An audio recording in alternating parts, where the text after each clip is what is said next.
Yo, what's going on guys? Arekkz here, welcome back to another Monster Hunter World video, and today it's finally time to talk about Augmenting, one of the core end game systems you'll be chasing, and something that will keep you coming back and grinding for many hours. I mentioned this in passing in my Tempered Monsters video, but at the time I said I was going to wait until I actually unlocked it before I properly showed it off. So in this video, I'm going to give you guys a quick look at what Augmenting is, the options that are available to you, and how you unlock it. I will, however, take this moment to say that this is an endgame system, so if you want to find out what this is for yourself, then this is your spoiler warning. I won't be showing you any monsters or anything, but regardless, if you want to discover what Augmenting is for yourself, this is your chance to step away.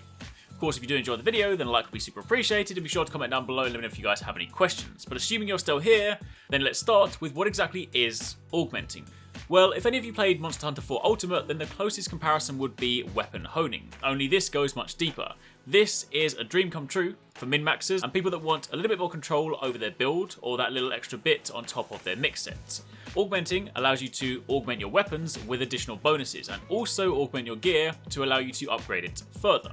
If you visit the smithy and go down to the augment equipment option, it'll bring you to your item box. Now it's important to firstly understand that a weapon can only be augmented once it's reached the end of the upgrade tree. So think of this as an additional final tier upgrade only possible once the weapon is maxed out. If I select my charge blade here, for example, you select the first slot, and you'll see I have 5 options to choose from. Augmenting it for attack will increase the raw attack value for the weapon, and this will of course stack with anything else you have that increases attack power, like armor skills, consumable items, etc.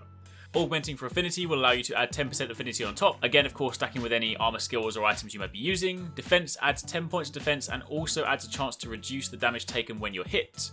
The slot upgrade adds an additional slot to the weapon, so if you had, say, more decorations that you wanted to work into your armor set, but you've already used all the available slots, you could then use this to add an extra slot in there, giving you more room to play with. And health allows you to regenerate your health when you land attacks, plus this also stacks with skills that increase the amount of health that you regain. However, it doesn't stop there. Some weapons can be augmented multiple times. You can see that by the available slots over on the right. So in situations like this, you're then able to double, or in rare cases, triple stack certain upgrades, meaning more attack, affinity, defense, or a mix of all of them. Affinity is a great example, because if you take something like the Diablos weapons, some of the highest raw damage weapons in the game, they also come with negative affinity. So augmenting it for affinity, say twice, would allow you to almost completely negate that in some instances, which is pretty handy. Alternatively, you could just take a weapon that's got really high raw damage and just boost it even further. On the armor front, augmenting is a lot simpler. Essentially, it's used to raise the upgrade limit for gear. Take my Dragon King eye patch as an example. I can't upgrade it any further at the moment, even though I have armor spheres, and that's because it's hit the limit. But if I augment it, I can remove that limit and it allows me to upgrade it further. Now this is especially useful because when you fight some of the tempered elder dragons, even with maxed out gear, you can still take some serious damage and some attacks will even one-shot you. So allowing you to upgrade your defense even further essentially allows you to better prepare yourself for fights against them. Now in order to augment the gear, you need streamstones of varying rarity. The higher rarity gear pieces need gleaming streamstones, some of the lower rarity ones require just the more common ones. And those streamstones come from hunting tempered monsters.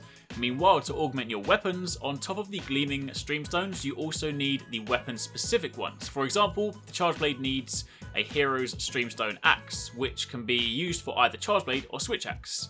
Another example is the one that dropped for me today, the lance streamstone used for either gun lance or lance.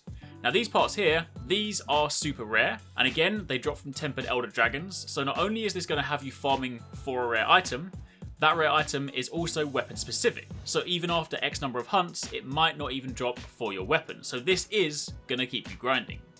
That also means if you truly want to perfect your endgame build, you'll likely put together a mix set that'll give you the perfect set of skills for your weapon. You'll then augment all the armor pieces to maximize your defense, and you'll also augment your weapon of choice twice to get the bonuses that you want. And only once that's done will your set truly be complete. So, if that sounds cool and you're thinking, alright, how do I unlock this? The answer is as follows. First up, you complete the main story. Once you defeat the final boss, your hunter rank gets unlocked, and then completing any quest will gradually level up your hunter rank. Once you get your hunter rank to 29, you'll get a quest called Beyond the Blasting Scales, which will have you hunt 2 tempered basil geese. Once you've done that, your hunter rank is unlocked again until you get to HR 49. Once you get there, you'll get a quest called Thunderous Rumble in the Highlands. This will have you hunt a tempered Kirin.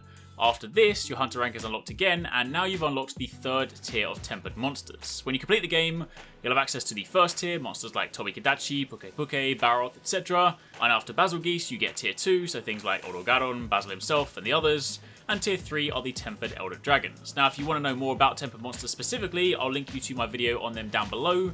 But now that you're HR 50+, you can hunt tempered elder dragons, and this is where you can unlock augmenting. You need to hunt tempered elder dragons till you get one of these to drop. Bear in mind they are rare, they won't drop all the time, but when you do get one to drop, it doesn't matter what weapon type, it'll unlock this at the smithy. You'll have the option to augment, and from that point onwards, it's just about farming to get the parts you need. So if you want to unlock this for yourself, that's what you need to do. But for the time being, that's pretty much it. That was just a quick look at augmenting, how it works, how to unlock it. Once I've had a chance to farm a load of these stones myself and test them, I will likely do a follow-up video and talk about the merits of each of the augments, especially health regen. But for that, I obviously need to go and farm a bunch more monsters to get the parts to drop. So for now, this is just to make you guys aware of what lies ahead. Hopefully you found this useful. If you have any questions, drop them down below. But otherwise, thank you for watching. Take it easy. Catch you next time. Peace out.